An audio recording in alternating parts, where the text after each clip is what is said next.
The Lord be with you. A reading from the Holy Gospel according to Luke.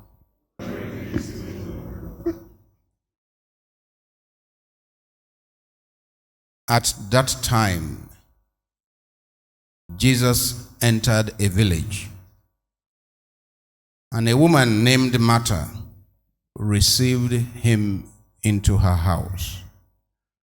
And she had a sister called Mary, who sat at the Lord's feet and listened to his teaching. But Martha was distracted with much serving. And she went to him and said, "Lord, do you not care that my sister has left me to serve alone? Tell her then to help me." But the Lord answered her, "Martha, Martha, you are anxious and troubled about many things. One thing is needful. Mary has chosen the good portion, which shall not be taken away from her." The Gospel of the Lord. Praise be to you, Lord Jesus Christ.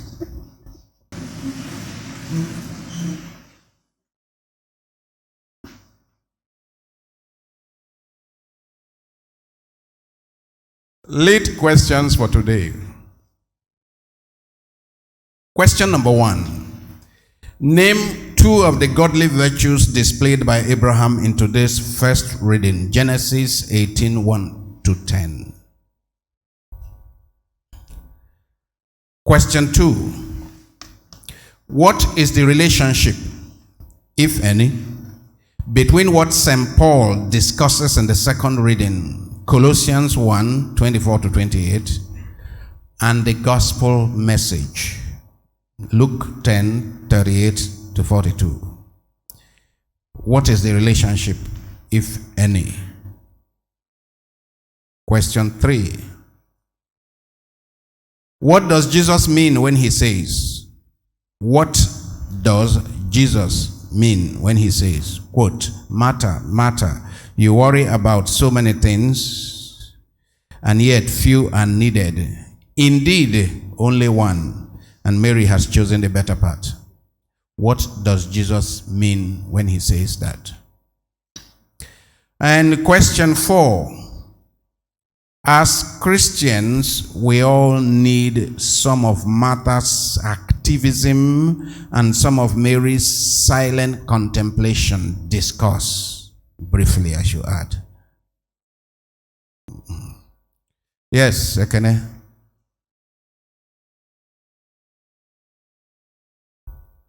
Welcome back. We missed you guys. I want to answer question 3. What does Jesus mean when he says, "Martha, Martha, you worry about so many things, and yet few are needed. Indeed, only one, and Mary has chosen the better part"? Yes. As Christians, we have to balance our life. We have to choose the priorities that matter to us most. We have to choose. We have to prioritize, right? Yes. And choose the item that matters To us most. Mm-hmm. So, when Jesus visited them, Martha and Mary, Martha was concerned about hospitality, and Mary was concerned about the gospel which Jesus was preaching. Martha was concerned about hospitality. Is hospitality not important? Yes, it's important. Okay. But we apply priority. We prioritize. We must in that prioritize. So, Okay. when Jesus said that Mary has chosen the better part, he meant that, yes, we still have to be hospitable towards people as Christians, but Mary has chosen to listen to the gospel, which is the higher priority. The higher priority. The higher priority is the one Mary chose. Yes. To listen to the gospel. Yes. To listen to Jesus. Good. Give her a round of applause.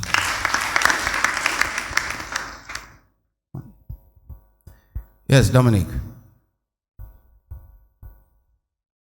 So question 1. Question 1.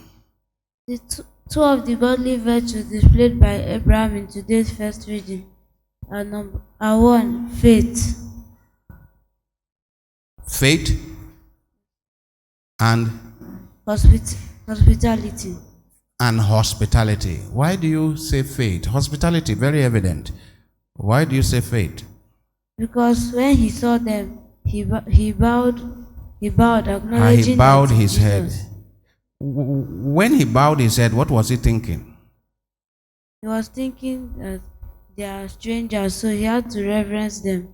He reverenced the strangers. You are correct, but I am wondering why faith is your second. Hospitality, yes. Can you think of another godly virtue? Yes. Respect. Yes. So, hospitality and respect to total strangers. Give him a round of applause. Can somebody think of another virtue? Yes. Kindness. Yes. What do you want to? Yes, generosity. So, hospitality and generosity are the key virtues there. But also, what Dominic mentioned, respect, reverence for strangers, especially in an age today where strangers are seen as if they were enemies. May the Lord show us the way. Welcoming the Lord. The Christian scriptures teach what it means to welcome the Lord. The Lord often appeared in the form of weary strangers and stranded people. Recall the widow of Zarephath, right?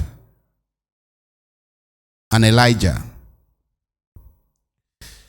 The Lord often appeared in the form of tired strangers that are received by the people of faith.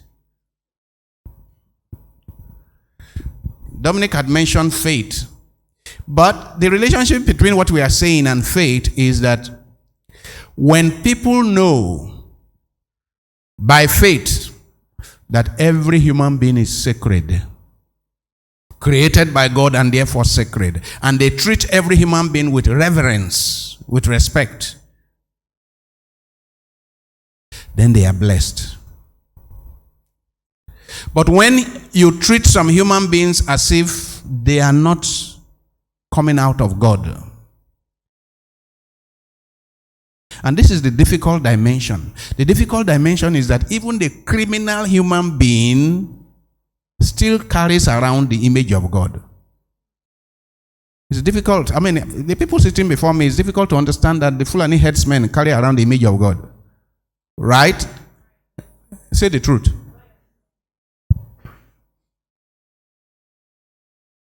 Helen is shaking her head. That killer Fulani headsmen still carry around the image of God. True.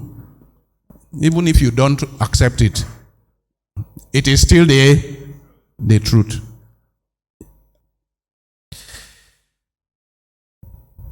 Like I said, the Lord often appeared to people in form of weary strangers and stranded people.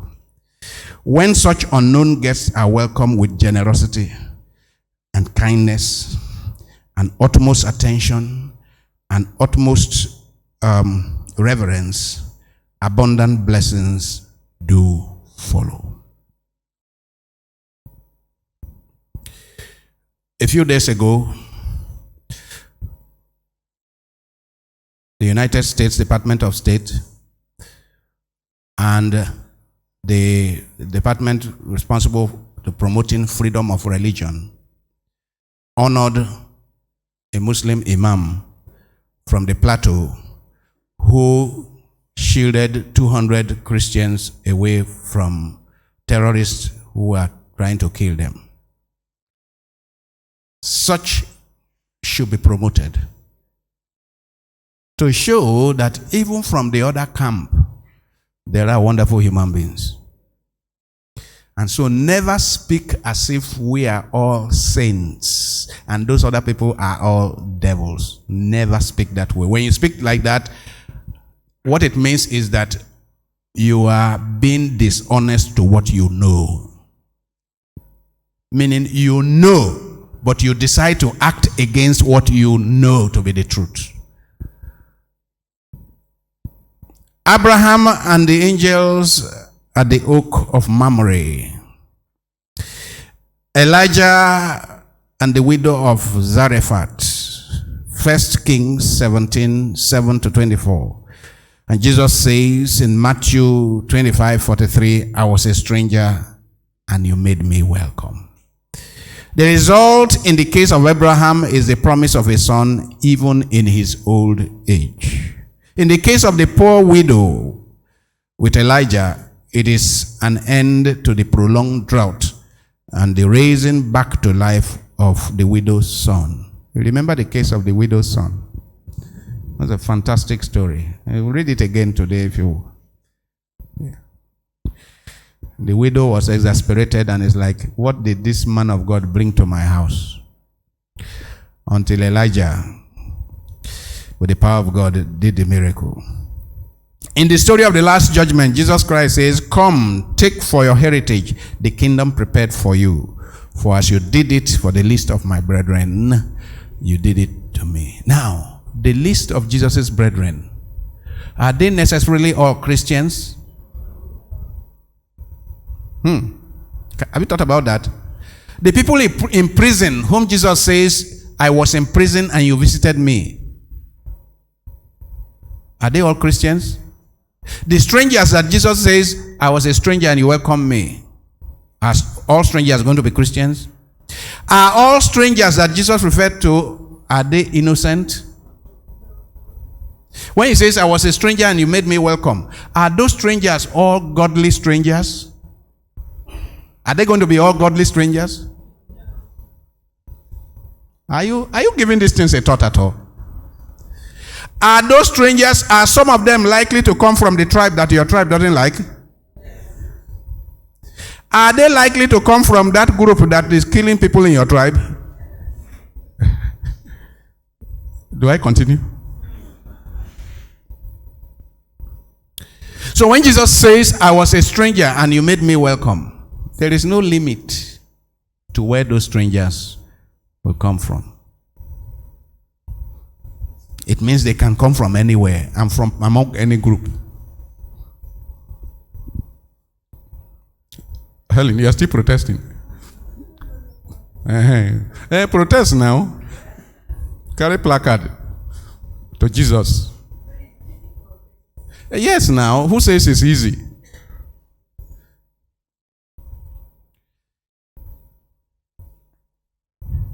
The gospel shows how Jesus, while on his way to Jerusalem, stopped over at the house of his friends, Martha, Mary, and Martha in Bethany.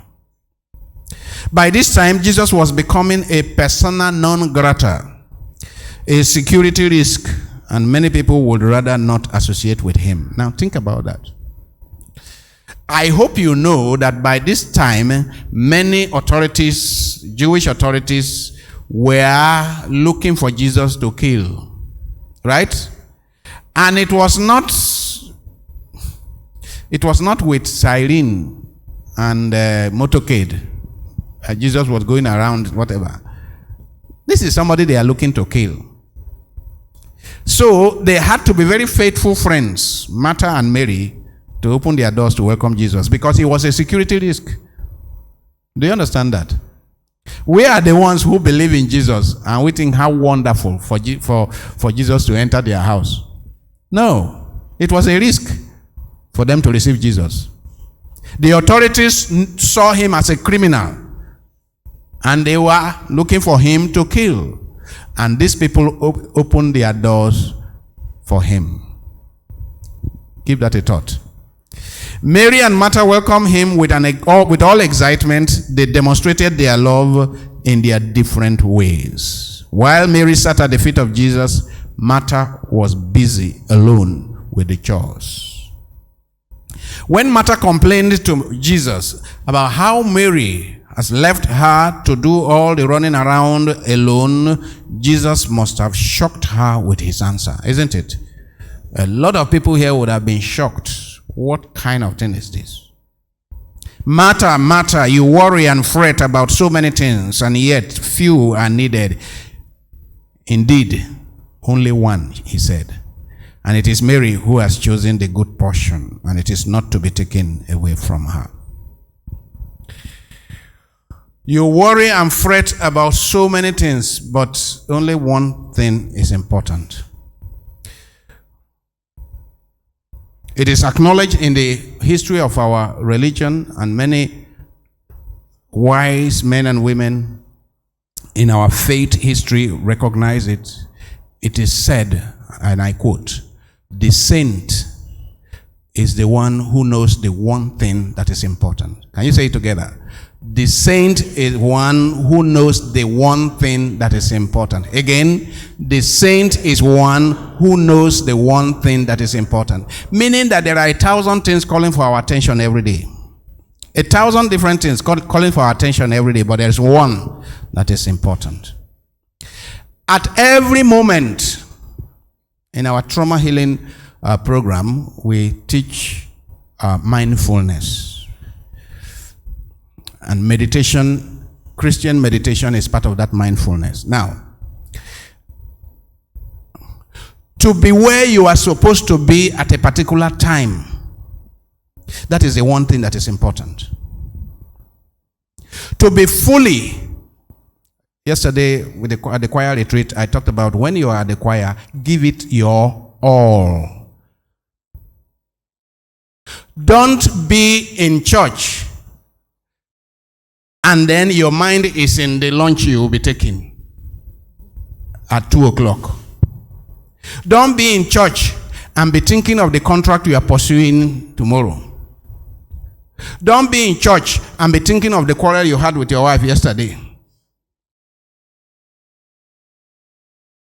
That is the failure of mindfulness. It means you do not have the capacity to focus on the one thing that is important. You can't get to heaven. You cannot get to heaven. Because to be able to get to heaven is to recognize what is called the sacrament of the present moment. Can we say that together? The sacrament of the present moment.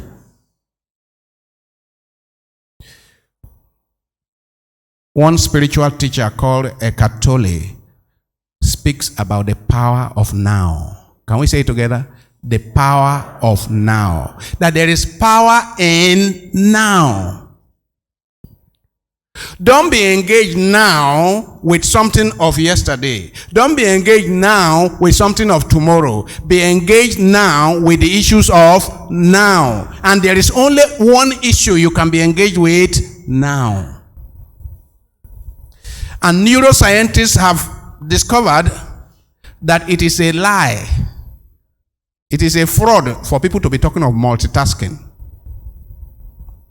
Because they have discovered that the brain does not multitask. The brain handles one thing at a time. The brain does not multitask. Motivational speakers and others, take note that for efficiency, you do one thing at a time. We have been priding ourselves. When you write CV, isn't it? You write CV, you say, I know I can multitask.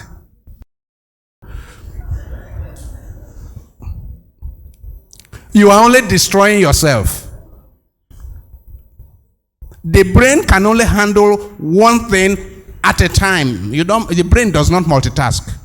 So for efficiency, for effectiveness, learn to do one thing and be present with this assignment now. When you finish that, then be present with another assignment now. When you finish that, then be present with another one now. But don't do two at a time.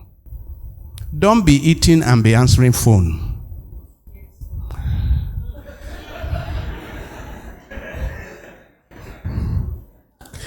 Jesus implies that in all her fret and worry over many things, Martha has forgotten the one thing that was necessary. What is it? Listening to the Lord. For Jesus, Mary exemplifies the true disciple, hearing the word and pondering upon it. In Martha, the word faced the risk of being choked by many cares and worries. Christian service or Christian activism is useless if it does not spring from what? Contemplating the face of God, listening to God's voice, hearing God's word and reflecting upon it. We all, Christians in this country, we need to reflect on this very seriously.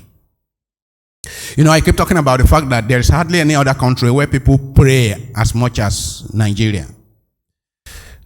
But if you pray and you don't listen to the answer, if your prayer is all talking to God and you never listen to God, which I think is a big problem. Because I believe if we listen to God more, God has something to say. We have that chorus, God has something to say. Listen, pay attention, for God has something to say. But do we know how to listen? We have a big problem in this country. That problem is our lack of capacity to listen. Husbands don't know how to listen to their wives. Wives don't know how to listen to their husbands. Parents don't know how to listen to their children. Children don't know how to listen to their parents. Neighbors don't know how to listen to their neighbors. All we know how to do, we know how to talk. We don't know how to listen. Let's take it in that this is a serious problem. We need to begin to learn to listen. Marital life would be more blissful. The relationship between husbands and wives will be more blissful if they can only learn to listen. Listening is a skill. You need to learn it. Don't take it for granted. There are people who have lived together as husband and wife for 25 years, but one has never listened to the other. Because actually, human beings, the way human beings communicate, it is only 20% of what human beings mean that come out in words. 80% don't come out in words. You will need to listen. You will need to listen and watch the gestures so that you can get what the person would have liked to say but cannot say.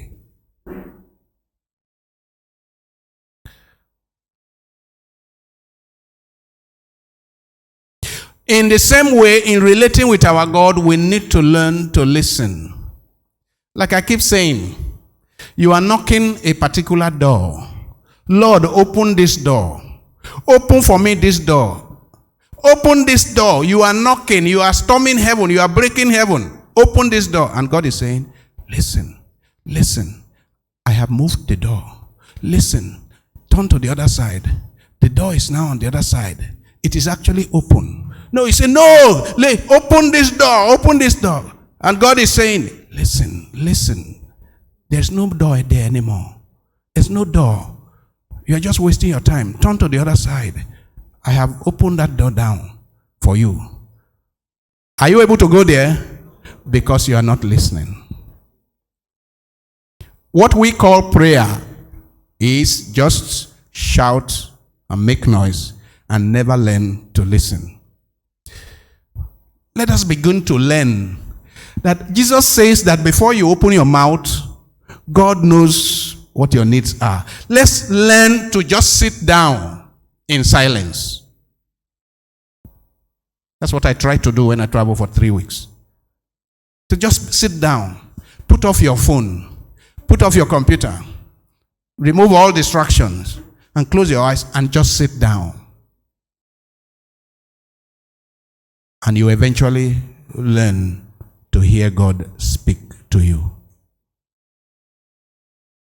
Don't think that you must pick all those volumes and read all your shopping list.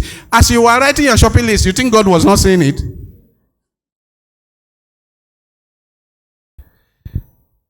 Today's gospel comes immediately after the Good Samaritan story, if you recall, as if to balance social activism with quiet contemplation. The love of neighbor as oneself flows and is inspired by the love of God with all one's heart. So, last Sunday we dealt with the Good Samaritan. And today we are hearing that you cannot actually do the Good Samaritan work unless you listen, unless you are present with the Lord. Christian service can become empty and devoid of meaning if the Christian loses focus on the essential elements of Christianity, which is the practice of the presence of God or prayer in its pure form. I remember when last we dealt with this, I recommended the practice of the presence of God. And I think I sent out the e-copy of the book to a number of people. Practice, isn't it? Brother Lawrence. Those of you who are not here, you can Google it. There are free copies on internet. Brother Lawrence, The Practice of the Presence of God. It's a small book. I know that my people don't like big books. They don't like reading big books. This one is a small one. It's a 17th century French monk who learned how to be present before God, even while he was doing dishes in the kitchen, while he was mopping the floor. He knew how to feel the presence of God, sense the presence of God in every circumstance, in every place. Not to have our focus on God is to lose the better part. Jesus appreciated the role of Martha. She was contributing immensely to welcoming him. That is taken for granted. She was being hospitable. She was being a good Samaritan, Martha. But Jesus had to speak up in defense of her sister Mary, when Martha would otherwise want to condemn her. Father William Menninger, a Trappist monk, he was a priest, diocesan priest in one diocese in the US, and he was a parish priest for 6 years or 10 years. And then he went and told his mother that he wanted to go and become a monk. And he was running in the parish, running schools, running various evangelization programs, teaching programs, sacramental programs, schools, and other things. So the mother said to him, "So what are you going to be doing in the monastery? What activities are you going to be involved in? Are you going to be running schools? Are you going to be running orphanages? Are you going to be running whatever?" And he said, "Nothing." The mother said, "Huh? When you become a monk, a Trappist monk, what are you going to be doing?" He told the mother, "Nothing." So the mother was puzzled. He said, "I want to start doing nothing." That the life of a Trappist monk is a life of stopping to do nothing, so that you can be present with God. But actually, it is those people who are, in the eyes of the world, doing nothing that are the fuel and the fertilizers of those of us who are doing so much.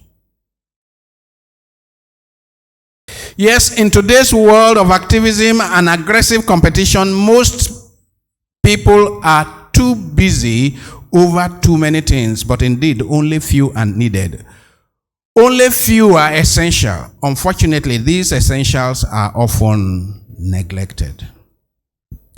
Jesus does not want his disciples to live anxious and troubled lives.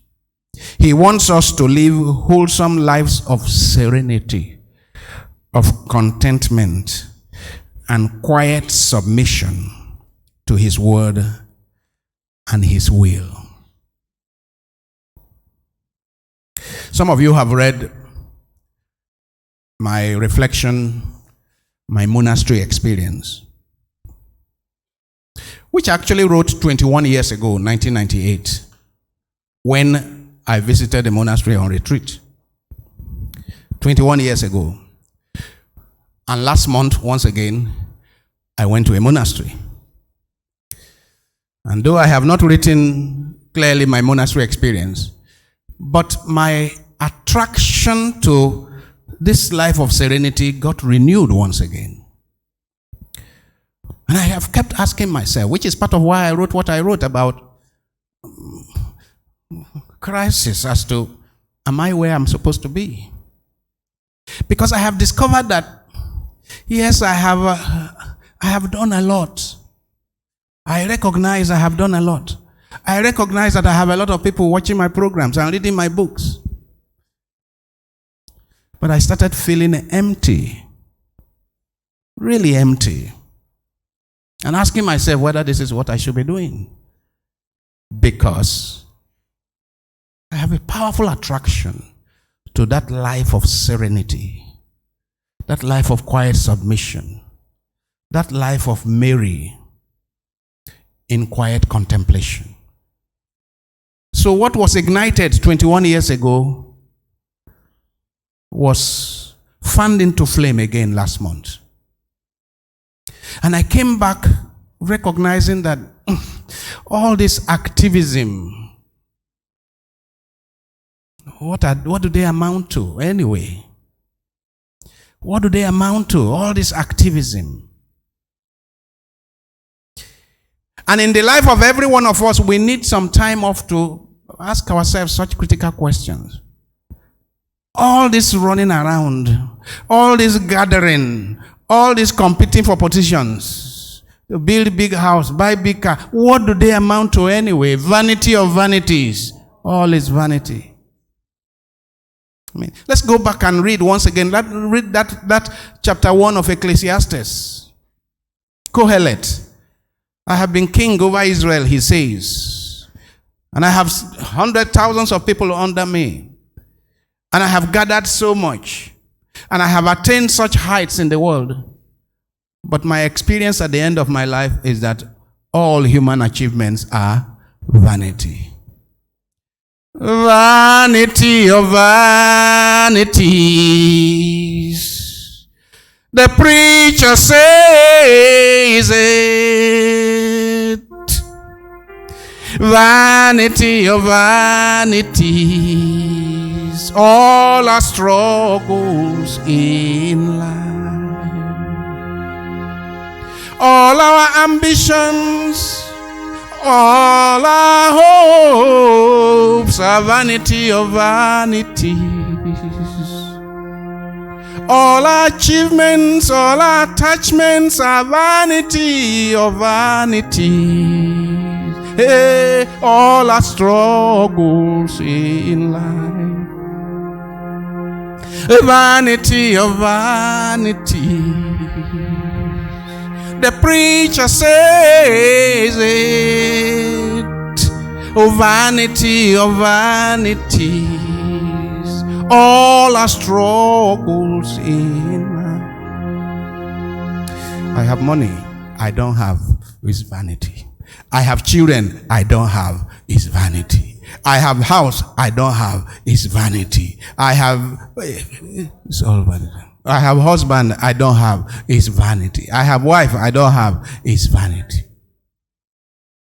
Because the next day you die, there is no difference. Abi?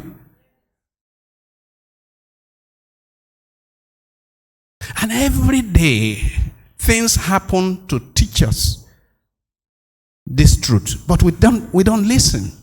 We don't listen. You see, we behave like people, we behave like termites. So you see termites all in a procession, going in one direction. None of them knows what is happening to the people who arrived there first. Now, meanwhile, the people who arrived there first are all killed. Right? We are killing all of them, those who arrived are killed. But the others are trooping. Everybody is trooping there. That's where everybody is going. You say, why are you going? You say, everybody is going there. The reason why you are going is because everybody is going there. No other reason. But what's happening down there yonder? Everybody is being killed. But we must all be going there. Oh, vanity of vanities. The preacher says it. Oh, vanity of vanities, all our struggles in life. What the Lord is calling us to is actually to enjoy each day that is given to us, to embrace each day that is given to us. It's called a sacrament of the present moment. What makes people suffer? I think it is Prof's favorite writer, Tony De Mello, who says, what makes people suffer is attachment. Attachment is what makes people suffer. When you are attached to an idea, or you are attached to a person, or you are attached to a position, you suffer. Because that idea, something can happen to it to challenge it. That position, you may be taken out of it. That person may be taken away from you. Attachment is what makes people suffer. If you can only work on your attachment and be detached, you will enjoy life. So, I grew up hoping to become a governor, and then it didn't work out. If I am not attached to it, I will not suffer. I grew up hoping to have 3 boys and 3 girls as children, and I ended up with 5 girls, no boy. If you are not attached to that idea, you don't suffer. I grew up hoping that I will become a professor, and I ended up as a mechanic. If you are not attached to that idea, you don't suffer. Attachment is what makes people suffer. When you are attached, when you are too attached to any idea, when it does not work out, then you suffer.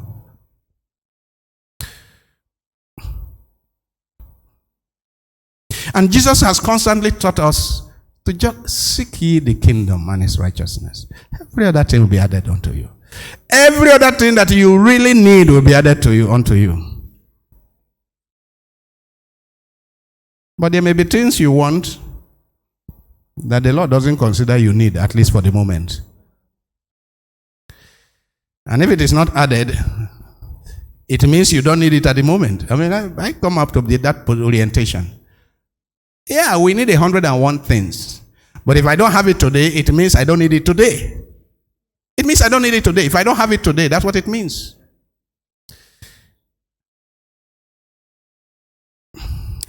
Jesus warns us against allowing the cares and worries of this world to stifle his word. Nothing should be allowed to stifle his word. Luke chapter 8 verse 14. He says, we should not even be anxious about what we will eat or put on. Luke 21:34. He says, man does not live on bread alone. Matthew 4:4. He says his food is to do the will of the one who sent him. Which is why, you see, John 4:34, which is why even the one that was running around to prepare food for him, you understand? He scolded the one that was running around to prepare food for him, because his food is to do the will of the one. And the one who sat by him, he was doing the will of the Lord by paying attention to the one who sat with him. Jesus' challenge is as follows. Slow down the pace of your life. Let me tell your neighbor. And let the entire church tell me. I am hearing. Do not join the bandwagon in the rat race. Let me tell your neighbor. In the rat race to make more and more money and to build more houses and acquire more properties. Don't join the bandwagon in all this. Recently I saw another video, was it 2 days ago, still on this whole issue of working hard to leave properties for your children. I think there has been many more videos after my own. But it is a useless thing. You are just wasting your life and then destroying the life of that generation. Leave them. What every child will need to survive in the next 50 years, not 100 years, has been planted in his head. So all you need is to capacitate that child to develop his brain. In fact, the way the world is moving now, the speed at which the world is moving, the properties you create today will be useless in the next 20, 30 years. Do you know that? Yes. What happened to the cowries that our great-grandfathers had, that they were very wealthy? What happened to them? Useless. It has been discovered now that the pace of change in the world, all that you think is wealth today, may not be wealth in 50 years' time. In fact, let me shock you. All that you think is knowledge today, most of it may not be useful in the next 20, 30 years. Because, can you imagine if my grandfather came here today, will he be able to function? He will run back because he can't function. He can't read traffic signs. He can't see when there's red light. He won't know what to do. He doesn't know what to do. What the people of the next 100 years need to survive in this world, they will be given. So you don't need to provide it for them.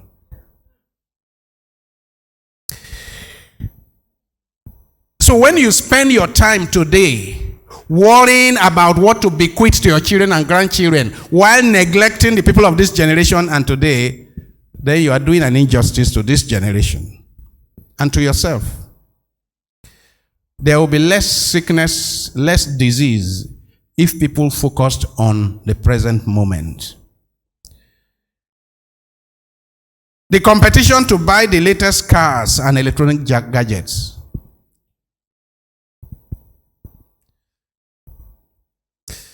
A lot of those gadgets will be useless in the next few years, right? To wear designer shoes and clothes, to gather more and more social influence, chieftaincy titles, and other honors. In the next few years and 1 or 2 decades, you come and you say you are a chief, and the people will say, what did he say he is? What did he say he is? It will mean nothing to anyone around. The world is changing so fast, my brothers and sisters. Don't put your focus on any of these things, because they will be of no use in the next few years.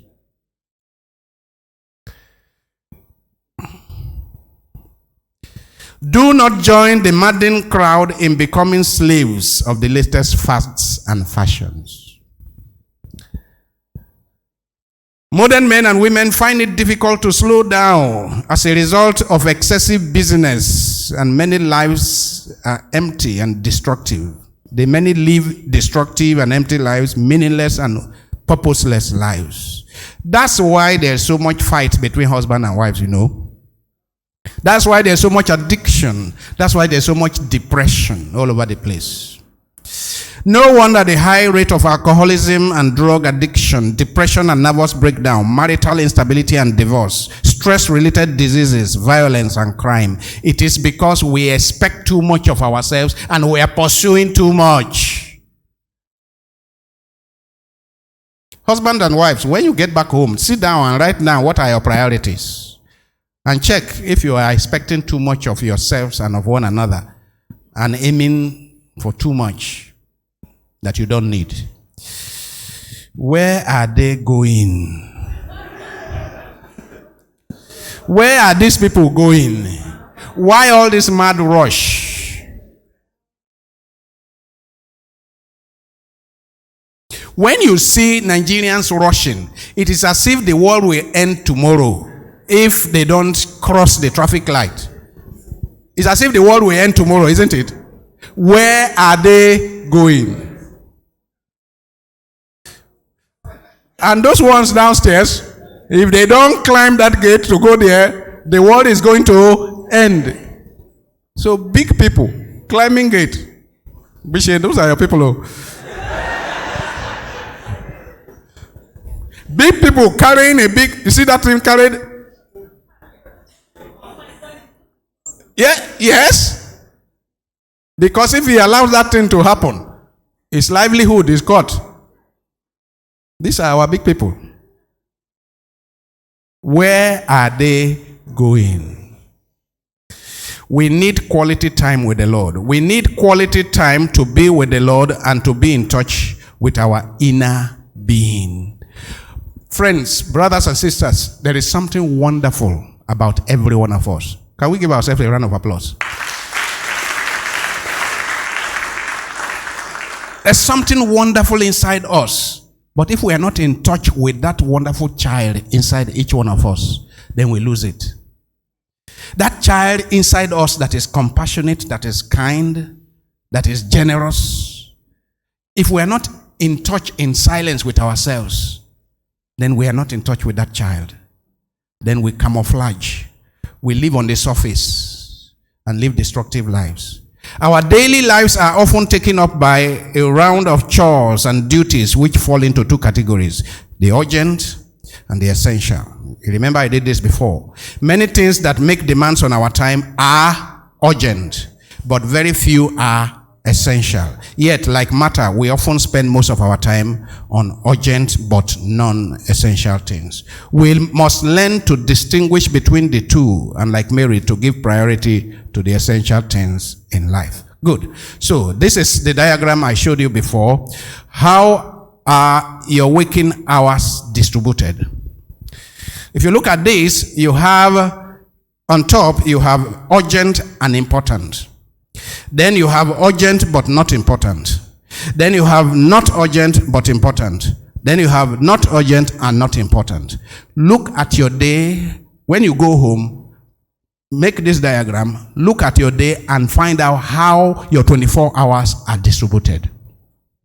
It is recommended for effective life, whether effective life as a Christian, effective life as a manager, effective life as a leader in your home, everything, that you spend quality time, good enough time, in that white block. Not urgent, but important. Don't waste your life in urgent and important things. Don't waste too much of your life on urgent and important things. You know why? Because it is in the times you spend in the not urgent but important, that is the time that fuels the rest of your life. Like prayer. Is prayer urgent? No. But is it important? Yes. Like planning. Is planning urgent? No. But is it important? Yes. Like reflection. Is reflection urgent? No. Is it important? Yes. Like daily exercise. Is it urgent? No. But this is important? Yes. The important things in life do not appear urgent. Do you understand that? The important things in life do not appear urgent, but they are important. And that is where you need to spend more time. If you are spending 95% of your life on urgent and important, you will die tomorrow. And then you wouldn't have achieved anything in life. Don't spend your life, it's like putting up fires. It is only fire brigade that is always on urgent and important. But there are people in fire brigade who are spending time planning, strategizing how to respond. Those ones are not engaged in urgent and important. In the planning unit of fire brigade, they spend a lot of times in planning.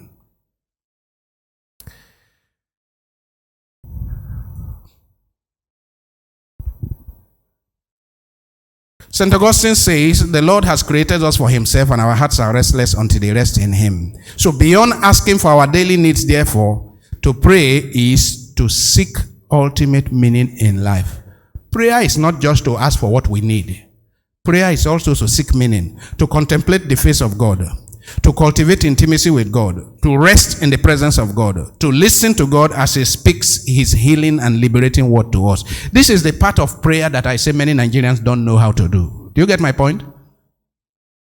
Many Nigerians only know how to pray to ask God for favors. But to pray to seek meaning in life, To seek the meaning. What is the meaning in this thing I am experiencing now, Lord? To contemplate the face of God and savor the beauty of God. To cultivate intimacy with God. To be a friend of God. To rest in the presence of God. You have had a busy day. You have had a busy week. You have had a busy year. To go and spend a week, 2 weeks to rest in the presence of God. This is what I tried to do it last month. We must learn to slow down to find meaning in our day. Prayer for many people is no more than reciting formulas, reading a long list of requests, or some shouting enterprise each time. But Christian prayer is much more than these. Ultimately, prayer is not about words. We say prayer is the lifting up of the heart and mind to God. That's not about words.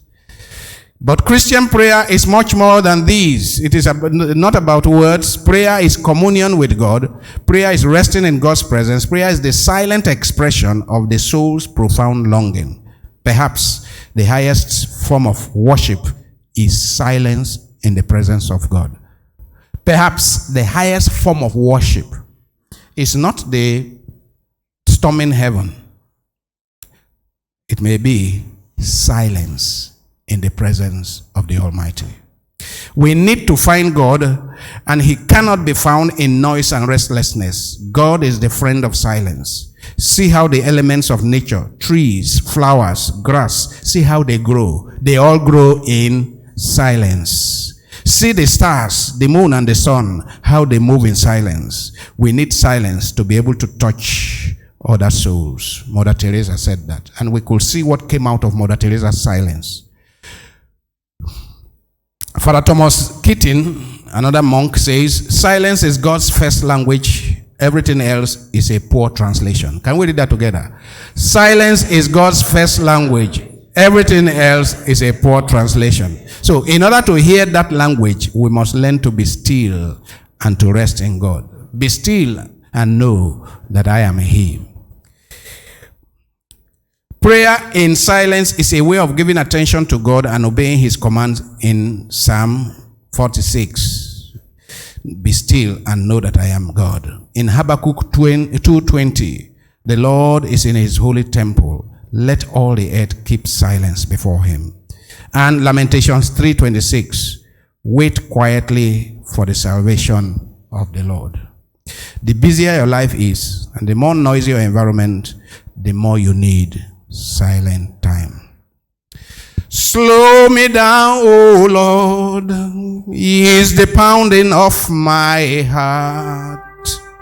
Slow me down, O Lord, by the quieting of my mind. Slow me down, O Lord, amidst the turbulence of my day. Give me the calmness of the hills. Slow me down, O Lord. Slow me down, O Lord, is the pounding of my heart. Slow me down, O Lord, by the quieting of my mind. Slow me down, O Lord, amidst the turbulence of my day. Give me the calmness of the hills. Slow me down, O Lord. Slow me down, O Lord, and help me to know the magical restorative power of sleep.